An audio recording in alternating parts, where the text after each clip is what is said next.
Hi hello welcome law of attraction స్వాగతం. చాలామంది followers అడిగిన ఒక క్వశ్చన్ ఏంటంటే, మాకు ఇంత అప్పు ఉంది, ఇది ఎలా మేము దీన్ని రీపే ఎలా చేయాలి, లేకపోతే మాకు ఇంత ప్రాపర్టీ ఉంది, ఆ ప్రాపర్టీ అమ్ముడుపోవట్లేదు, ఏం చేయాలి అని. మీ మనసుకి అన్ని ప్రాబ్లమ్స్కి సొల్యూషన్స్ మీ మనసులో ఉన్నాయి. అది ఫస్ట్ థింగ్ మీరు గుర్తుపెట్టుకోవాల్సిన విషయం ఏంటంటే, మీకున్న అన్ని ప్రాబ్లమ్స్కి సొల్యూషన్స్ మీ మనసులోనే ఉన్నాయి. కాకపోతే ద డిఫరెన్స్ ఈజ్ మీకు మీ మనసుని అది అడగటమే తెలవట్లేదు. ఒక ఉదాహరణకి ఒకసారి ఏమైందంటే, ఒక పెద్ద పేపర్ మ్యానుఫ్యాక్చరింగ్ కంపెనీలో ఒక మిషన్ ఆగిపోయింది.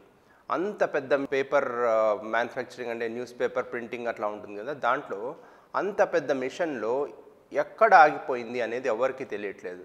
సో ఒక ఫేమస్ మెకానిక్ని పిలిచారు. అతన్ని చూడు అని అంటే అతను మొత్తం ఒక 3-4 అవర్స్ చూసి లాస్ట్కి ఒక చిన్న బోల్ట్ తీసి దాన్ని రిపేర్ చేసి ఆ బోల్ట్ని మార్చాడు.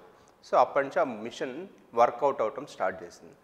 సో దీనికి ఎంత అంటే $200 అవుతుందని చెప్పాడు. అదేంటి, జస్ట్ ఒక్క బోల్టే కదా నువ్వు మార్చింది, $200 ఎందుకు అంటే, ఈ బోల్ట్ కాస్ట్ $5, కాకపోతే ఆ ఏ బోల్ట్ నేను మార్చాలి అనే దానికోసం నేను $200 ఛార్జ్ చేస్తున్నాను అని చెప్పాడు. సో అలాగే మీ సమస్య కూడా ఈ చిన్న బోల్ట్ లాంటిదే. మీ మనసులో మీ ప్రాబ్లంకు ఉన్న సొల్యూషన్ ఏంటి అనేది మనసులో ఎక్కడో ఒక కార్నర్లో ఉంటుంది. ఆ కార్నర్ ఏంటి అని కనుక్కోవటానికి మీ మనసుని మీరు అడగాల్సి ఉంటుంది. మీ మనసుని మీరు ప్రశాంతంగా ప్రజెంట్ చేయాల్సి ఉంటుంది. మీ మనసు దాని గురించి ఎప్పుడైతే ఫోకస్ చేస్తుందో, దాని గురించి ఆలోచిస్తుందో, ప్రశాంతంగా ఆలోచిస్తుందో, మీకు కావాల్సిన సొల్యూషన్ దొరుకుతుంది.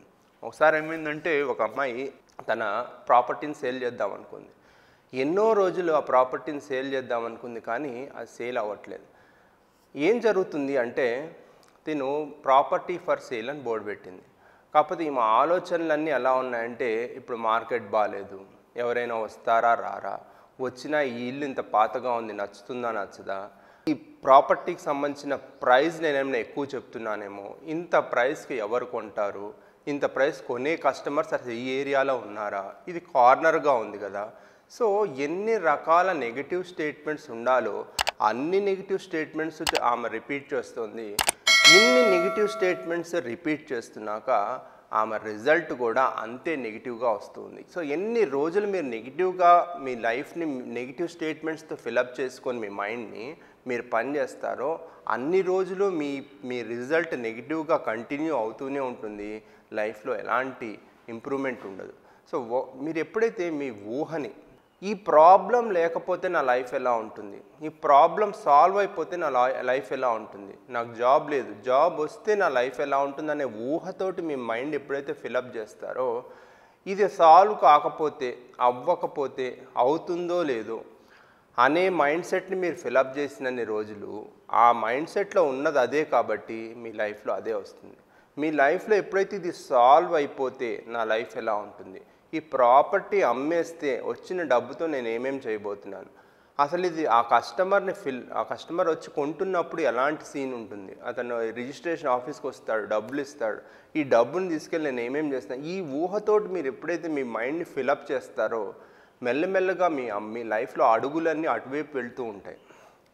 ఈ ఎగ్జామ్ పాస్ అయితే నేను ఏం చేస్తాను, 100కి 90 వస్తే నా ప్రెస్టేజ్ ఎలా ఉంటుంది, నా క్లాస్లో కుండే ఆ ట్రీట్మెంట్ ఎలా ఉంటుంది, నేను క్లాస్ లీడర్ అయితే ఎలా ఉంటుంది. సో మీ మైండ్లో ఇలాంటి ఫీలింగ్స్, ఇలాంటి ఇమేజెస్ ఎప్పుడైతే ఫిలప్ చేస్తారో లైఫ్ అంతా ఒక్కొక్క స్టెప్ మారుతూ పోతుంది.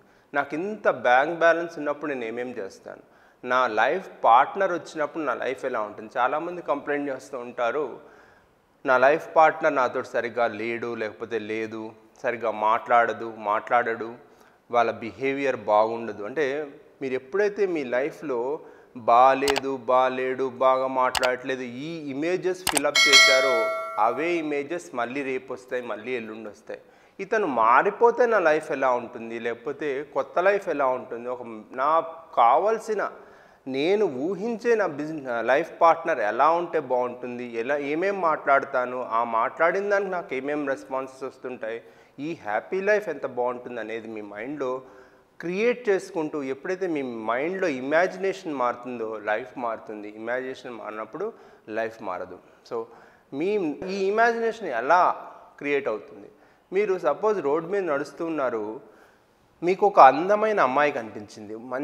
అప్పటికప్పుడు మీకు కలిగే ఇమాజినేషన్ ఏంటంటే, ఇంత అందమైన అమ్మాయి నా లైఫ్లోకి వస్తే ఎంత బాగుంటుంది. ఇమాజినేషన్ ఫిలప్ అయింది. ఎప్పుడైతే ఇమాజినేషన్ ఫిలప్ అవుతుందో ఒక్కొక్క స్టెప్ అటువైపు వెళ్తుంది. ఒక మంచి అందమైన ఇల్లు చూశారు, ఇంత అందమైన ఇల్లు నా సొంతమైతే ఎంత బాగుంటుంది.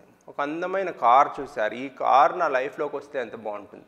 సో ఎప్పుడైతే ఈ అందమైన మంచి మంచి ఫీలింగ్స్ని మీ మైండ్లోకి తీసుకుంటున్నారో, మెల్లిమెల్లిగా మీ లైఫ్ ఇంప్రూవ్ అవటం స్టార్ట్ అవుతుంది. మా ఇంట్లో మా ఫాదర్ ఎందుకు తిట్టారో, లేకపోతే మా ఇంటి పక్కన అతను నన్ను ఎందుకు ఇబ్బంది పెడుతున్నాడో, సో మా బాస్ నాకు ఎందుకు ఇట్లా సీరియస్గా ఉన్నాడో, నేను ఎందుకు ఈ పని ఇలా ఎందుకు చేశానో, నా లైఫ్ ఎందుకు ఇలా డబ్బు లేకుండా ఉండిపోయిందో, ఇలాంటి ఇమేజెస్ వల్ల ఏ ఉపయోగం లేదు. కొత్త ఇమేజెస్ ఫిలప్ చేయండి. మీ ఇమాజినేషన్ ఎలా ఉంటే మీ లైఫ్ అలాగే ఉంటుంది. ఎలాగైతే ఒక పెద్ద బిల్డింగ్ కన్స్ట్రక్షన్ చేసే ముందు ఒక బ్లూ ప్రింట్ గీస్తాడో, ఒక ఆర్కిటెక్ట్ ఆ బిల్డింగ్కి సంబంధించిన మొత్తం బిల్డింగ్ని ఊహించి అంత పెద్దగా అంత కలర్ఫుల్గా డిజైన్ చేస్తాడో, మెల్లమెల్లగా ఆఫ్టర్ 1 year ఆ బిల్డింగ్ కూడా అంతే బ్యూటిఫుల్గా కన్స్ట్రక్ట్ అవుతుంది. ఈ ఇమాజినేషన్ ఈ ఆర్కిటెక్ట్కి లేకపోతే, అంత బాగా ఆ బిల్డింగ్ని డిజైన్ చేయకపోతే, ఎంత చెత్తగా డిజైన్ చేస్తే ఆ బిల్డింగ్ కూడా అంతే చెత్తగా ఉంటుంది. అలాగే మీ లైఫ్ కూడా ఎంత బ్యూటిఫుల్గా మీరు ఇమాజిన్ చేసుకుంటే అంతే బ్యూటిఫుల్గా తయారవుతుంది, అంతే ఒక్కొక్క స్టెప్ అటువైపు వెళ్తుంది. So that is for the day. Next వీడియోతో మళ్ళీ కలుద్దాం.